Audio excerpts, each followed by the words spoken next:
World Affairs Roundup, next on International Focus. The Institute of World Affairs at UWM and Milwaukee Public Television present International Focus, a global magazine linking Wisconsin and the world. Welcome to International Focus and another edition of our World Affairs Roundup. I'm Rob Ricigliano, Director of the Institute of World Affairs at UWM. This past week saw tensions increase between China and Japan, and we take a look at what is behind this tussle between two key U.S. allies. Secretary Rice tried to shore up relations with Russia, but may have sent mixed messages. Meanwhile, India and Pakistan make progress toward better relations. We'll look at these stories, plus increased violence in Iraq, with our World Affairs panel. Joining us today are John Katzka, a former Foreign Service officer who has conducted public diplomacy for the Department of State on 4 continents. Recalled to duty with his former employer, John is freshly back from a 3-month tour of duty in Paris. Carla Freeman is a research scholar at the University of Wisconsin-Parkside. A political scientist, Dr. Freeman's specialty is East Asia. And George Martin, Program Director for Peace Action Wisconsin. Mr. Martin's activities have taken him recently to Baghdad and Rio de Janeiro. Well, thank you all for being here. We have an inordinately packed couple of weeks to talk about.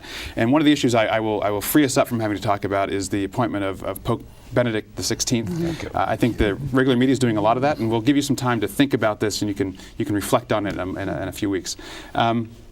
I want to start with Japan and China, and Carla is our resident China expert. I want to turn to you about this. We've seen a rather unusual hostile demonstrations in China against Japan, supposedly over these textbooks that didn't own up to Chinese brutality in World War II. We have Japan trying to get a permanent seat on the Security Council and rivaling China. Help us sort of weed through this and explain a little bit about what's happened and really what's behind it. Well, it's possible to look at a lot of people think the Chinese government was behind the demonstrations against the Japanese in China that largely targeted embassies and consulates, but as something, an effort on the Chinese government's part to deflect attention away from demonstrations against a steadily falling stock market, which has been an interesting development in China as well. But I think you really have to look at it as an outcome of longstanding tensions and heightening tensions between the two rival powers in the region. The textbook controversy that apparently kindled this latest and most severe demonstrations in China has been an ongoing problem in Sino-Japanese relations since normalization in 1972. This isn't the first time the Japanese government has authorized textbooks that basically glossed over Japan's aggression in China. But it goes beyond the textbook controversy. You mentioned the United Nations. You can see that the Japanese efforts to get a seat on the Security Council from the Chinese perspective is yet another effort on the part of the Japanese government to assert its role in Asia and help U.S. policy, which the Chinese see as one of containment of China's rising power in East Asia. The U.S. support for Japan has efforts to revise Article 9 of its constitution that has prevented Japan from having its own military is one of China's concerns. Recently, the Chinese and Japanese reasserted their commitment. Chinese and Americans reasserted their commitment to their mutual defense treaty, and with that, Japan also took the unusual step of declaring that it would support U.S. Support for Taiwan against any move by the Chinese to retake a territory they consider theirs. John, you've sat in the State Department, and let's put you back there, and you're looking at what's happening, and from a U.S. foreign policy perspective, is this showing up on your radar screen? Is it a major concern? How do you see it? It's a power struggle. I agree with Carla. This is who is going to be the premier Asian power. The textbook is a way in which to get focus, to get attention, to get action out of the citizens, which the Chinese stood by and watched as these demonstrations went on. There's also a connection to fishing rights and oil rights, exploration rights. And there are even expand on the oil rights piece. They are both interested in exploiting territory that they commonly claim because of our very fractured ideas about what is territorial waters internationally. There is even a claim out there that the Japanese are interfering on the Taiwan issue. So this is more about raw politique than it is about. So are we? Should we get? I mean, is this really a portent of what's to come? I mean, are we going to see more of these sort of dust-ups? I would expect that there will be increasing competition between China and Japan as we move into the future. But I think that there's a short-term goal, which is when the Security Council is enlarged, is Japan also a member? And George, you're at the World Social Forum, and I was interested if you reflect on it. A big piece of this is just China's growing importance in the world. Yes. You know, and within that, I think, as we were discussing this issue, I think the real catalyst has to do with Taiwan. As China passed that legislation to say that we can militarily take over based upon too much independence, we in the U.S. forced the, you know, it's understood that the Japanese were always our ally in regard to the situation with China, basically. But we forced the Japanese to make a statement of support. And it was a reaction to that statement of support from China that was the catalyst for these demonstrations. All these other issues have been underlying issues all along, but it was the Taiwan situation that really sparked it. Well, the reason I was thinking of the World Social Forum and your sense of what China's presence is there in terms of how do you know, less developed countries in the world see China versus how they might see Japan and the United States? Well, newly in terms of investment. And looking for resources that would fuel their own economy. You know, investment in oil in Africa. Also, you know, from the opposite from investment is China looking toward consumer markets. And I think we'll get into that a little bit later on. So the development in Asia from the Chinese standpoint is one that's strongly economic and fair in terms of militarism. Now, Carla, do we have to choose? Does the United States, are we eventually going to have to choose in this and say we're siding with either Japan or China? Well, we are siding with Japan right now. I mean, that is our policy. China is not our ally. Japan is our ally. But that would be a very dangerous thing. After all, China is a nuclear power. It has strike capabilities that enable it to hit our west coast, and has been expanding its Blue Navy capabilities and other military capabilities. It's fair to say that of all the countries in the world, China is redesigning its military to defend itself or fight a war with the United States, recognizing that this is a potential in the future. That said, that's not something that the Chinese want. Their economy, their economic growth is key to their political stability in the future, and so what the United States needs to do is to continue to work with China and play a constructive role in helping to resolve tensions between China and Taiwan and China and Japan, and so that we can continue to exercise our balancing role in the region rather than destabilizing it. John, I want to introduce another player in this, which is India. And there was a lesser reported story about the trip of the Prime Minister went to India and sort of the touting kind of the strength of his performance there, and that China courting India is also a move in the China-Japan game, but also in the China-US game. Can you help us think about, how do we think about that? Looking at India, you also have to look at Pakistan. And I think both countries, and this is a topic I know you want to talk about, and maybe this is we can use it on the periphery of this. Both countries, I think, their leadership made a decision a couple of years ago that terrorism was an issue for both of them that could undermine their own infrastructure. And I think they have done enormous things in terms of rapprochement between the two. The walk across the bridge, the visit of respective leaders to their capitals. There has been an enormous movement in that direction. I see this tying into the China-Japan thing as well. We have had an interesting relationship with both India and Pakistan over years, occasionally very closely allied with Pakistan, sometimes closer to India. I think we will have a similar kind of relationship with China and Japan, probably closer to Japan, but at worst, China will be a competitor rather than an enemy. George, I also want to reflect a bit on now, throw India into this equation and their rising presence on the stage and the potential of a China-India alliance. Well, use the word rising, and then that's been part of the term India rising star. That we promoted economically to build India as an offset to China. And now with the most recent visit of the Prime Minister of China to India, looking to offset the immediate things that have happened. We've made a process to sell them new jet fighter planes in terms of India militarily.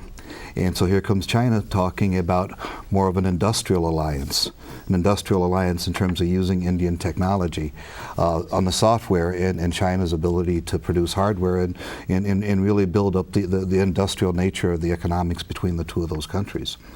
Carla, we've got about a minute before our break, so I'll give you some thoughts on India, China, and how this plays into the whole thing. I think you can see it again as China's efforts to prevent what it sees to stop what it sees as U.S. containment policy. U.S. rapprochement with India, growing economic ties have been watched by China with great concern. China has done its best to increase its trade with India, largely raw materials right now. China is India's largest trading partner. It has a lot of room to grow. Right now, I think India accounts for just about 1% of China's trade, so there's a lot of room for expansion. I think they'll build their economic relationship that way, also settling territorial disputes, including the Sikkim issue. Certainly this gives us a nested series of problems. And John, you rightly broadened it out to India and Pakistan as well. So we're going to look at these four countries, I think, and their very complex relations as we go forward. We'll be back in just a moment here on International Focus. The future of the United Nations. Join speakers Gillian Sorensen, Senior Advisor and National Advocate at the United Nations Foundation, and Gareth Evans, former Foreign Minister of Australia, for the 2005 George F. Kennan Forum, with moderator Ben Merens, 4 p.m. Tuesday, April 26th at the historic Pabst Theater in downtown Milwaukee. To purchase tickets or to become an Institute of World Affairs member, call 414-229-3220 or visit our website, www.iwa.uwm.edu.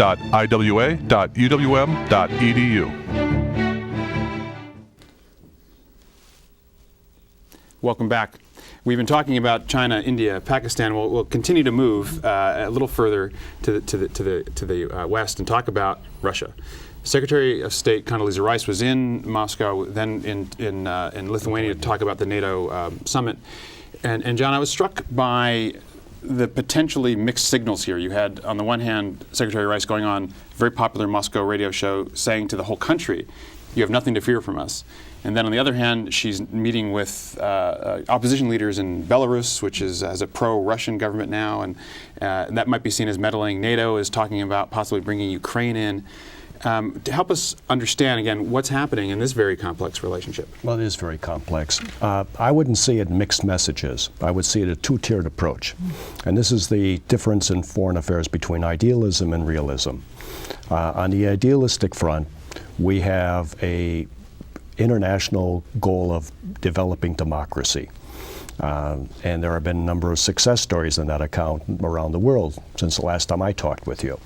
And that is one in which we're concerned about the Russians. We have talked to the Russians informally about this. I'm sure it's also been part of our diplomatic discussions. The Echo Moskvy, which is a very popular, one of the few media outlets that's standing up to Putin right now. What we were saying there is a message out into the general public about our concerns in this area. Then she went into her talks with Putin, where our major concern with them is international terrorism. We have common front on this account, and we are working together very closely. So we're saying, yes, we want to be partners on international terrorism in a number of areas, but we're concerned about what's happening into democracy in the country, and we're looking for reassurance that some of these things can be worked out. I think Secretary of State Rice's words were that the recent moves in Russia to change the democratic setup, and some have seen a retreat from the democratic system, have shaken confidence of those in the West, which I assume is a pretty loud message. George, how do you see this, again, this general relationship between the U.S. and Russia and all the various issues we're dealing with? Well, you know, it was very visible in terms of what happened in Ukraine, the tug of war in terms of that election and their alliance with Russia versus Western Europe. And we also have the old Cold War issues. We're coming up to May 1st in the Nuclear Non-Proliferation Treaty Review in New York. And the issues in terms of nuclear issues with Russia. Russia, you know, 3 months ago announced the development of new nuclear weapons, as we all should be stepping back. And then there's the old issue of control, maintenance, storage of the weapons in Russia, and the fear of them being put in the hands of terrorists. So these are some, you know, it's very complicated, and it goes back a while too. There are a couple different aspects. Well, Bush will be going to Moscow in May and to commemorate the end of the Second World War, and it'll be interesting to see. Take a minute to talk about it. I mean, that anniversary has even though it has a significance here, but it has another and different significance in Russia. Can you say a little bit about why this is significant? Well, maybe I'll defer to our resident real expert here on that score. The Great Fatherland War. Yeah, the Great Patriotic War. This 1 out of every 4 Belarus died in World War II. The casualty levels far exceed anything we can understand. And it resonates, and the regime will use this. This is a theme that will build a much stronger sense of nationalism. You know, as we were talking about... I'm going to give Carla a chance to finish your statement. Yes, I can interrupt you. So we have Bush going for this very important political event in Russia. Yeah, and it'll be interesting to see how he handles this two-tiered approach. It also includes economic issues. Recently, Putin has made it more and more difficult for foreign companies to invest in the critical energy sectors, gas and oil in particular, and that is a big issue for American businesses. In addition to that, we also have the issue of the WTO and Russia's entry, World Trade Organization. World Trade Organization. As Russia makes access to its markets more difficult, it's hard to see how that plays into trying to become a member of the World Trade Organization. And for a country the size of Russia, and John, maybe ask you this: the entry into the WTO would seem to be a very important issue for them. Is it? Yes. Yes, and I'm trying to think of where the qualifications would be. It is still a relatively controlled economy, but looking to open up. You know, it's a country of contradictions. Things that some parts are moving very aggressively Western, and some are still wrapped up in 18th, 19th century Russia. You know, with our charge of Russia becoming less democratic, with all the things that we're talking about, this coming meeting, it's going to be most difficult. I think because of Condoleezza Rice's visit, and also because of Bush's last visit with Putin. Physically, there was no warmth, you know, and there was very much competition there. And I think when we look at this and also look at what's happening in the rest of the world, it's not real encouraging from my standpoint in terms of things getting better between Russia and the United States. Well, but I mean, you talked about the two-tiered approach, John, but can we really sustain this in the sense of pushing them on the democracy issue, but needing them on the war on terrorism issue, having the nuclear issue, the economic issue? And also the Iran issue. We need Russia as we try to work on Iran's nuclear issue as well. So let's turn it on the other side. Let's look at it from Russia's point of view and how they would see this process. They have been losing empire. They have been losing influence. Kyrgyzstan has gone. Ukraine has largely gone. NATO is talking to Ukraine about, has begun official talks about possible accession to NATO. We're offering little things to Russia as possibilities for another kind of relationship. But the Russians are going to be trying to frustrate us in every opportunity they can. We can see it in Syria, we can see it in Iran, we can see it in Venezuela.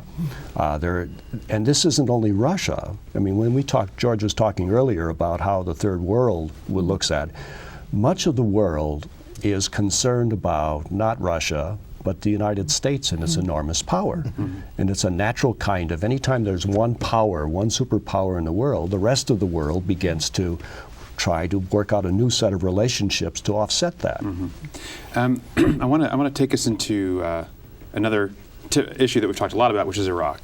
And I want to put a couple issues before you and give you my take on it and see if you think I'm out to lunch on this. The few things that were interesting over the past week or so, the discovery of mass graves, 7,000 dead in southern Iraq, which were at the hands of Saddam's regime and part of the oppression of the Shiite.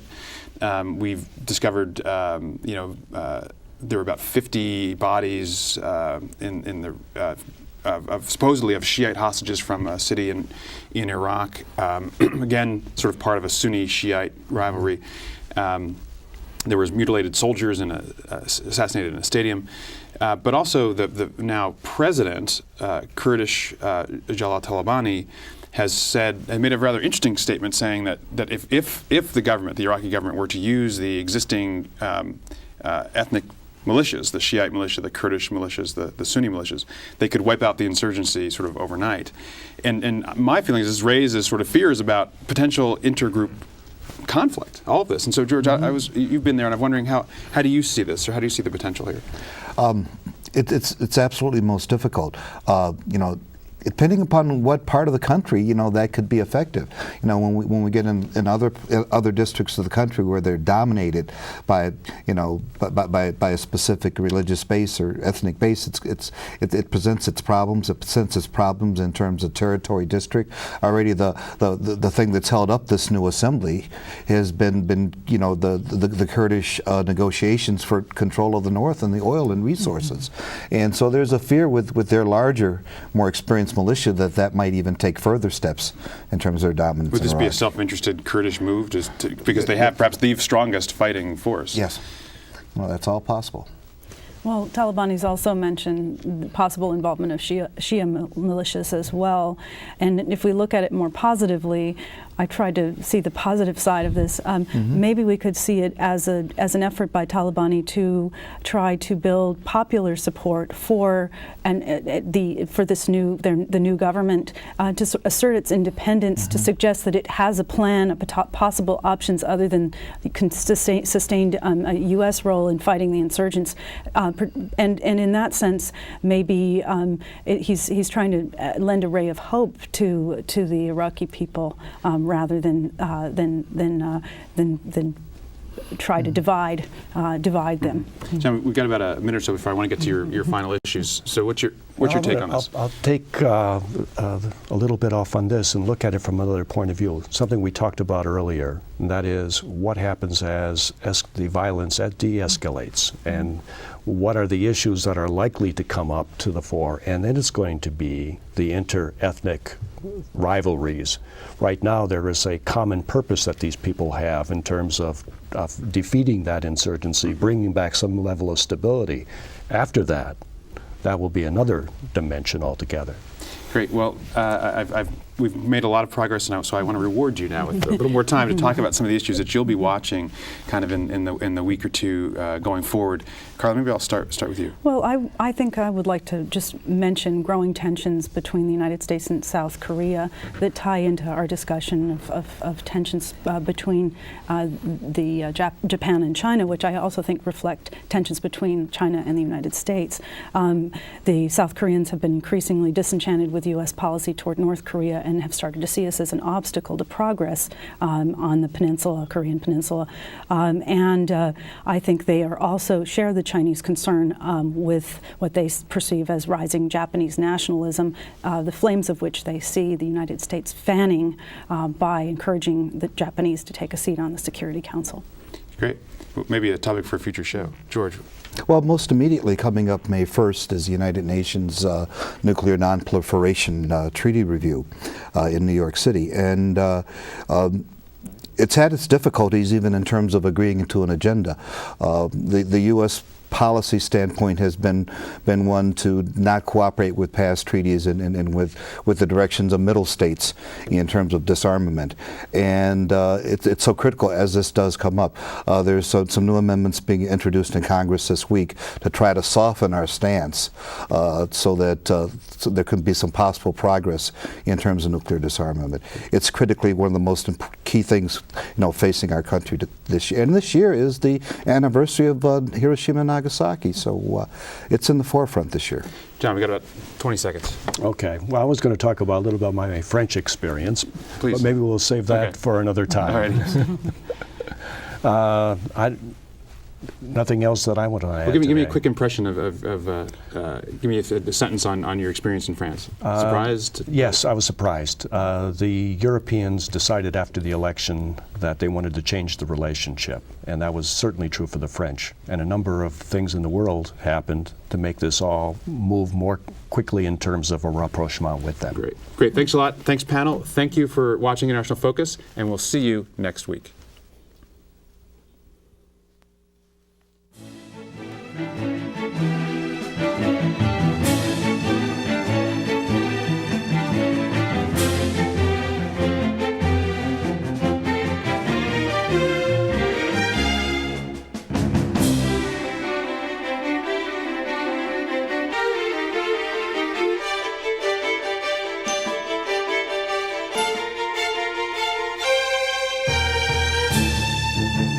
For information about the Institute of World Affairs and its many programs, or to become a member of the Institute, call 414-229-3220 or visit us at our website,